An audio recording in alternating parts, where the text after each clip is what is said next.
कुटिल चोर जिसे लगता है कि वह हर चाल में सबसे आगे है, अनजाने में उसी सुनार की जाल में फंस जाता है जो उसकी हर हरकत को पहले से ही पढ़कर उसे उसके ही भ्रम में कैद कर देता है। जय श्री कृष्ण मित्रों, आपका चैनल जय श्री कृष्ण मित्रों, स्वागत है आपका चैनल विशाल स्टोरी में। आज हम लेकर आए हैं चतुर सुनार और कुटिल चोर की कहानी। अगर आपको हमारी यह कहानी पसंद आए तो कृपया वीडियो को लाइक करें, चैनल को सब्सक्राइब करें और बेल आइकन को ज़रूर दबाइए। तो चलिए दोस्तों, कहानी की तरफ आगे बढ़ते हैं। सूरज की पहली किरण जैसे ही नगर की संकरी गलियों पर उतरती, एक दुकान ऐसी थी जो उस रोशनी को जैसे पकड़ लेती थी, सोने की चमक में बदल देती थी। यह दुकान थी नगर के सबसे प्रसिद्ध सुनार हरिदास की। उसकी उंगलियां में जैसे धातु से नहीं, किस्मत से खेलती थी। सोने के साधारण टुकड़े उसकी कला में ढलकर ऐसे आभूषण बन जाते कि देखने वाला मंत्रमुग्ध रह जाए। हरिदास सिर्फ एक कारीगर नहीं था, वह एक कलाकार था जिसकी पहचान उसके काम से थी और इसकी इज्जत उसके व्यवहार से। नगर के बड़े व्यापारी से लेकर साधारण किसान तक सभी उसके पास आते थे। उसकी दुकान में विश्वास बिकता था। उसकी दुकान में विश्वास बिकता नहीं था, बल्कि हर गहने के साथ मुफ्त में मिलता था। लेकिन जहाँ रोशनी होती है वहाँ छाया भी जन्म लेती है। उसी नगर में एक और शख्स था, नाम था रघु। लोग उसे सीधे तौर पर चोर नहीं कहते थे, लेकिन उनकी चालाकी और आंखों की चमक में एक अजीब सी कुटिलता थी। वह उन लोगों में से था जो मेहनत से नहीं, दिमाग के खेल से कमाना पसंद करते थे। उनकी नज़र हमेशा उन चीज़ों पर रहती थी जो चमकती हो, चाहे वह सोना हो या किसी भी मेहनत। रघु ने कई दिनों तक हरिदास की दुकान को देखा। वह रोज़ सुबह से शाम तक एक कोने में खड़ा रहता जैसे कोई साधारण ग्राहक हो, लेकिन उसकी आंखें हर चीज़ को तौल रही थी। कौन सा गहना कहाँ रखा है, कौन सा ताला कब खुलता है और सबसे जरूरी हरिदास कब अकेला होता है। धीरे धीरे रघु को समझ आ गया कि यह सिर्फ एक दुकान नहीं, बल्कि सोने का खजाना है और इस खजाने की चाबी है भरोसा। एक शाम जब सूरज ढल रहा था और दुकान बंद होने को थी, रघु पहली बार अंदर आया। उसके चेहरे पर एक विनम्र मुस्कान थी, जैसे वह कोई पुराना ग्राहक हो। मुझे एक खास काम करवाना है, उसने धीरे से कहा। हरिदास ने मुस्कुराकर उसे बैठने का इशारा किया। यहाँ हर काम खास होता है, बताए। रघु ने एक छोटा सा सोने का टुकड़ा निकाला। इसे एक अंगूठी में ढालना है, लेकिन ऐसी कि कोई पहचान ना सके कि यह नया है या पुराना। हरिदास ने उस टुकड़े को ध्यान से देखा। उसकी अनुभवी आंखों ने तुरंत पहचान लिया कि यह सोना साफ नहीं है, इसमें मिलावट है। लेकिन उसने कुछ कहा नहीं, उसने बस इतना कहा, काम हो जाएगा।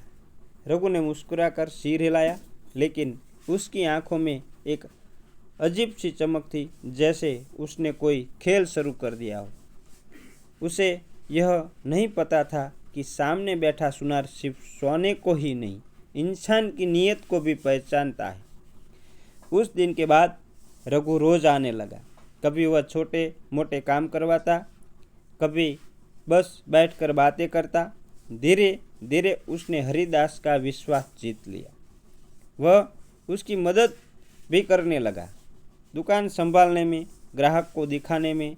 नगर के लोगों को यह अच्छा लगा, हरिदास को यह योग्य सहायक मिल गया है। लेकिन हरिदास के मन में कहीं ना कहीं एक हल्की सी शंका बनी रही। उसे महसूस हो रहा था कि यह कहानी सिर्फ सोने की नहीं है, इसमें कुछ और भी छुपा है। और सच भी यही था।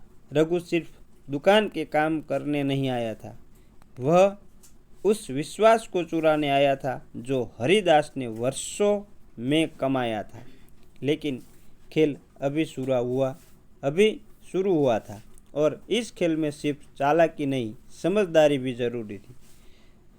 रघु अब सिर्फ एक आने जाने वाला ग्राहक नहीं रहा था, वह धीरे धीरे हरिदास की दुनिया का हिस्सा बन चुका था। इतना है कि कई बार ग्राहक उसे ही असली कारीगर समझ बैठते। उसकी बातों में मिठास थी, व्यवहार में विनम्रता और चेहरे पर वह मासूमियत जो किसी भी शक को दूर कर दे। लेकिन इस सधे हुए अभियान के पीछे एक टेढ़ा दिमाग लगातार अपनी अगली चाल बुन रहा था। हरिदास उसे काम सिखाता, बारीकियों को समझता, कहाँ कितना दबाव देना है, किसी धातु को कैसे पिघलाना है, किसी ग्राहक से कैसे बात करनी है। रघु सब कुछ बड़ी तेजी से सीख रहा था, पर वह सिर्फ कला नहीं सीख रहा था, वह उस कला की कमजोरियों को भी पहचान रहा था। एक दिन जब दुकान में असामान्य शांति थी और ग्राहक कम थे, रघु ने पहली बार अपनी चाल की बिछात बिछाई। मालिक, उसने धीरे से कहा, आजकल सोने की कीमत बढ़ती जा रही है और ग्राहक भी बहुत चालाक हो गए हैं। कभी कभी लगता है कि हमें भी थोड़ा समझदारी से काम लेना चाहिए। हरिदास ने उसकी बात सुनी पर कुछ कहा नहीं। उसने सिर्फ उसकी आंखों में देखा, जैसे शब्दों से ज़्यादा नियत को पढ़ने की कोशिश कर रहा हो। रघु ने बात आगे बढ़ाई, मेरा मतलब है, अगर थोड़ी सी मिलावट कर दी जाए तो कोई पहचान नहीं पाएगा और मुनाफा भी बढ़ जाएगा। यह सुनते ही दुकान में एक पल के लिए सन्नाटा छा गया। हरिदास ने शांत स्वर में कहा, यह दुकान सिर्फ सोना नहीं बेचती रघु, यह भरोसा बेचती है और भरोसे में मिलावट नहीं होती। रघु हल्का सा मुस्कुराया, जैसे उसने हार मान ली हो। आप सही कह रहे हैं मालिक, मैं तो बस यूं ही कह रहा था। लेकिन यह हार नहीं थी, उसकी चाल का पहला हिस्सा था।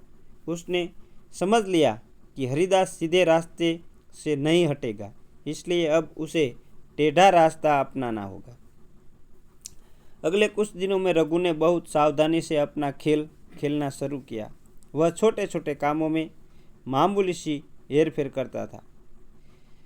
कभी तराजू के पल्ले को हल्का सा झुका देता, कभी गहनों की अदला बदली में एक कद ग्राम का फर्क पैदा कर देता।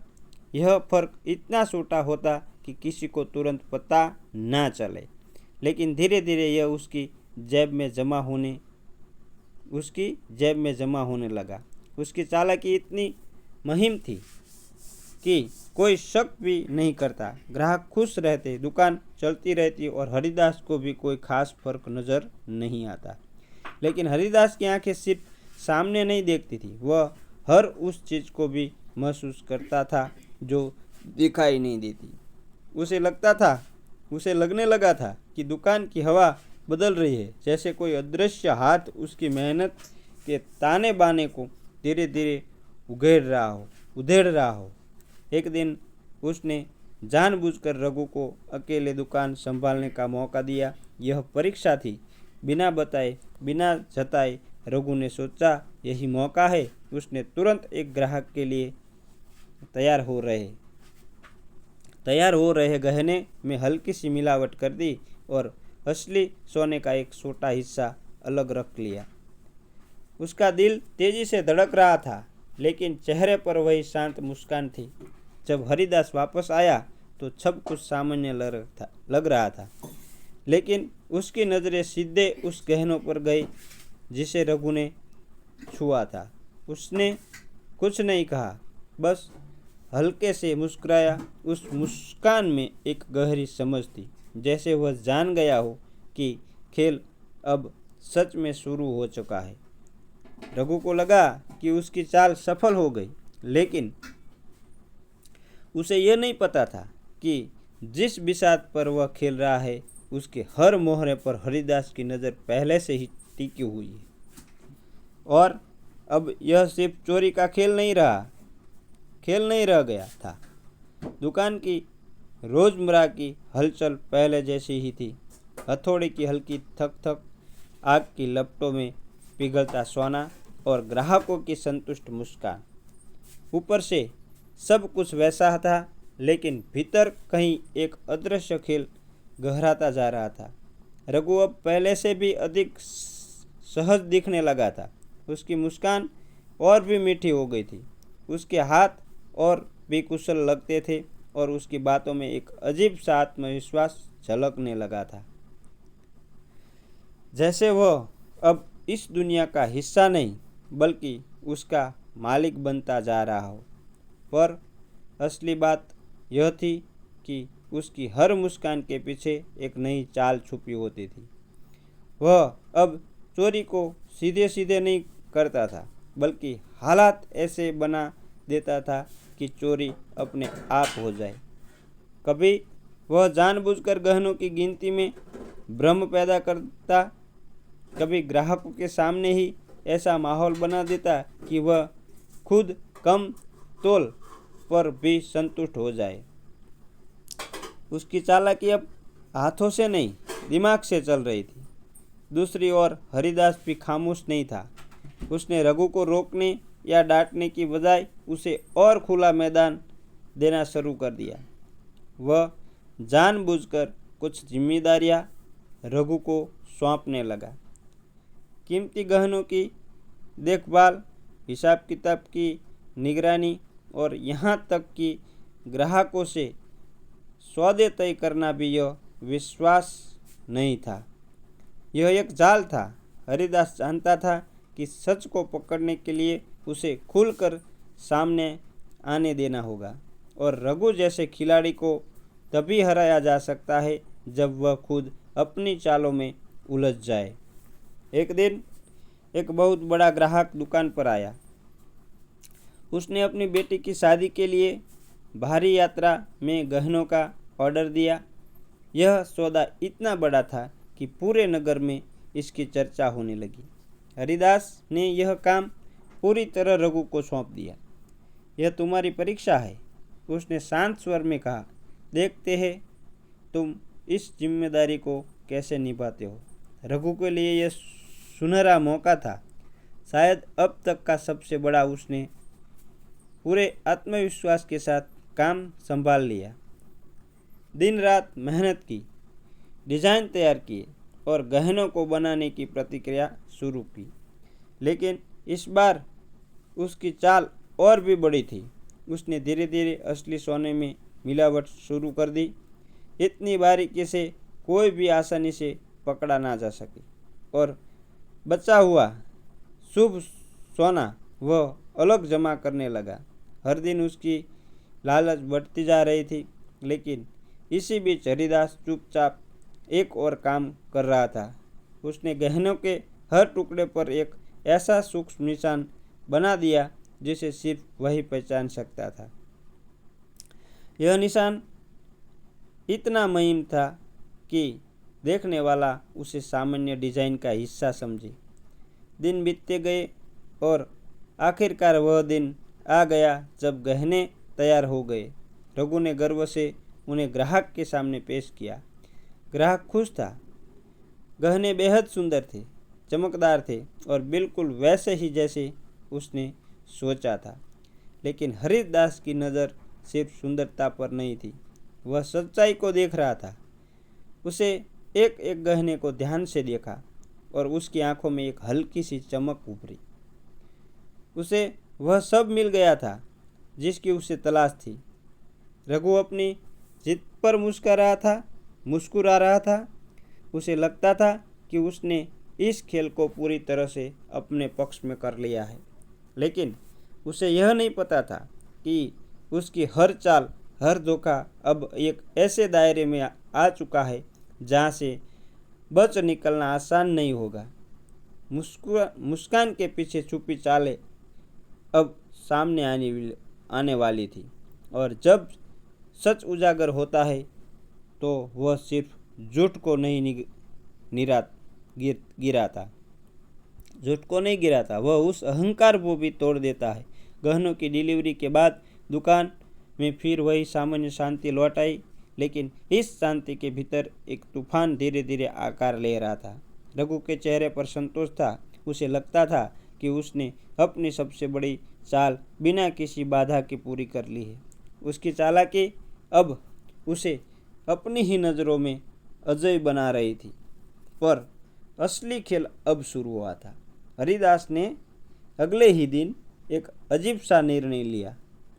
उसने पूरे काम का हिसाब किताब फिर से जांचने का ऐलान कर दिया। यह कोई सामान्य प्रक्रिया नहीं थी।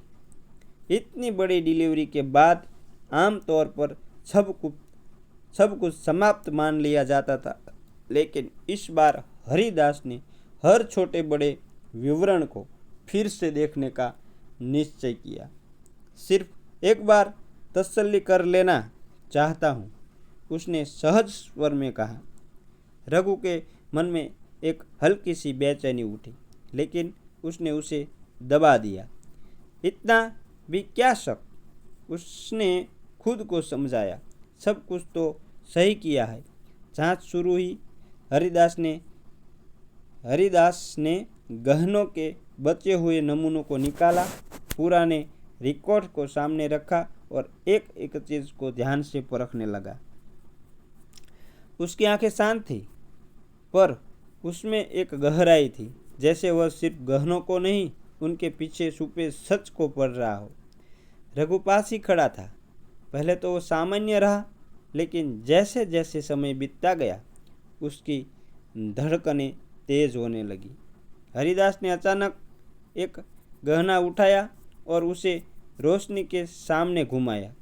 फिर उसने एक और टुकड़ा उठाया और दोनों को साथ रख दिया। अजीब बात है, उसने धीरे से कहा। रघु का गला सूखने लगा। क्या हुआ मालिक? उसने बनावटी सहजता से पूछा। ने सीधे उसकी आंखों में देखा। दोनों एक जैसे दिखते हैं, लेकिन दोनों एक जैसे नहीं है। यह सुनते ही रघु के भीतर कुछ टूटने लगा। हरिदास ने आगे कहा, सोने की असली पहचान उसकी चमक में नहीं, उसकी सच्चाई में होती है, और सच्चाई छुपाई नहीं जा सकती।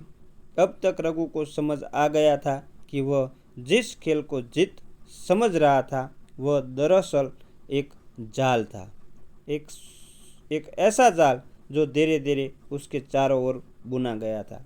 हरिदास ने अपने बनाए हुए उन सूक्ष्म निशानों की ओर इशारा किया जिन्हें सिर्फ वही पहचान सकता था। यह निशान बनाते हैं कि कौन सा गहना कब और कैसे बना, और इनमें क्या क्या बदल गया। रघु की आंखों के सामने अंधेरा छाने लगा। उसने कभी सोचा भी नहीं था कि उसकी इतनी मुहिम चालें भी पकड़ी जा सकती है। उसने खुद को संभालने की कोशिश की, शायद कोई गलती हो गई हो। मैं गलती, हरिदास ने बीच में ही रोक दिया। उसकी आवाज़ अब भी शांत थी, लेकिन उसमें एक कठोर सच्चाई थी। गलती वह होती है जो अनजाने में हो। यह जो हुआ है, यह सोच समझ कर किया गया है। अब रघु के पास कोई जवाब नहीं था। उसका दिमाग, जो अब तक हर परिस्थिति में रास्ता निकाल लेता था, इस बार खुद ही उलझ गया था। जितना वह सोचता उतना ही फंसता चला जाता। उसे पहली बार एहसास हुआ कि चालाकी और समझदारी में फ़र्क होता है। चालाकी कुछ समय के लिए जीत दिलवा सकती है, लेकिन समझदारी हमेशा सच के साथ खड़ी होती है। हरिदास ने कोई शोर नहीं मचाया, ना ही किसी को बुलाया।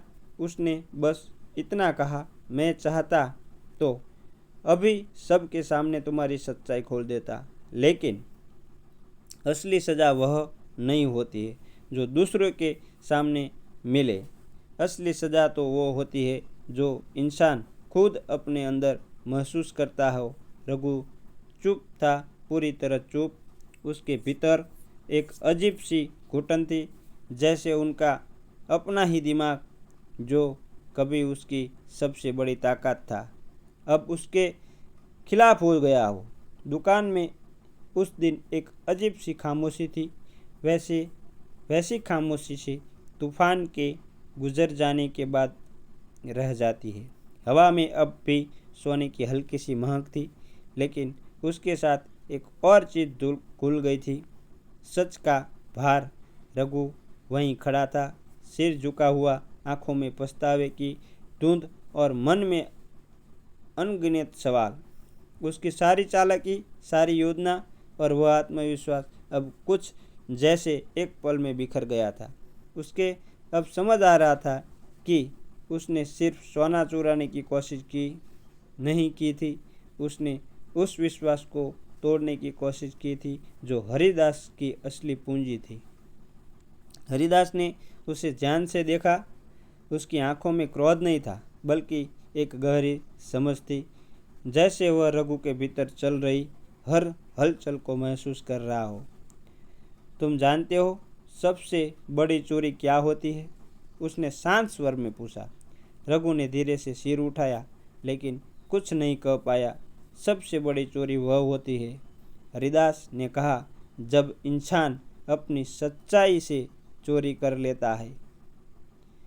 अपनी सच्चाई से चोरी कर लेता है। तुमने सोना नहीं चुराया रघु, तुमने अपने आप को खो दिया है। यह शब्द किसी सजा के से कम नहीं थे। रघु के आंखों से आंसू बहने लगे। यह डर के आंसू नहीं थे, बल्कि उसे एहसास के थे जो इंसान को तब होता है जब वह अपनी नज़रों में गिर जाता है। मुझे माफ़ कर दीजिए मालिक, उसकी आवाज़ कांप रही थी। मैंने लालच में आकर सब कुछ खो दिया। हरिदास कुछ पल चुप रहा, फिर उसने धीरे से कहा, माफ़ी मांगना आसान होता है, लेकिन खुद को बदलना मुश्किल। अगर सच में पछतावा है तो उसे अपने कर्मों से साबित करना होगा। उसने आगे बढ़कर एक छोटा सा डिब्बा उठाया, वही डिब्बा जिसमें रघु ने अलग रखा हुआ शुद्ध सोना छुपाया था। यह सब वापस अपनी जगह रखो, हरिदास ने कहा, और फिर तय करो कि तुम कौन बनना चाहते हो, एक चोर या एक इंसान। रघु ने कांपते हाथों से यह डिब्बा लिया। हर कदम जैसे भारी हो गया था, लेकिन उसी भारीपन में एक नई शुरुआत की संभावना भी छुपी थी। उसने धीरे धीरे सारा सोना वापस रखा, जैसे वह सिर्फ गहने नहीं बल्कि अपना खोया हुआ आत्मविश्वास भी लौटा रहा हो। दिन बीतते गए। रघु अब पहले जैसा नहीं रहा था। उसकी आंखों की चालाकी की जगह सच्चाई ने ले ली थी। वह अब हर काम पूरी ईमानदारी से करता था, हर गहने को उसी श्रद्धा से बनाता जैसे हरिदास करता था। लोगों ने भी बदलाव महसूस किया और एक दिन हरिदास ने उसे वही जिम्मेदारी फिर से सौंपी। इस बार परीक्षा के लिए नहीं बल्कि विश्वास के साथ। रघु ने उस विश्वास को इस बार संभाल कर रखा, क्योंकि अब वह समझ चुका था कि असली चमक सोने में नहीं बल्कि चरित्र में होती है। और जो इंसान अपने चरित्र को खो देता है वह दुनिया का सबसे बड़ा गरीब बन जाता है। नगर में फिर से वही रौनक लौट आई थी, लेकिन अब उस कहानी में एक नया अध्याय जुड़ चुका था। एक ऐसा अध्याय जो यहाँ सिखाता था कि चालाकी की जीत अस्थायी होती है, लेकिन सच की जीत हमेशा स्थायी होती है। मूल संदेश, लालच और कुटिलता इंसान को कुछ समय के लिए आगे बढ़ा सकता है, लेकिन अंत में वही उसे गिरा देते हैं। सच्चाई, ईमानदारी और विश्वासी वह नींव है जिस पर स्थायी सफलता खड़ी होती है। मित्रों, ऐसे यह कहानी यहाँ समाप्त होती है। तो चैनल को लाइक, शेयर और सब्सक्राइब जरूर करना।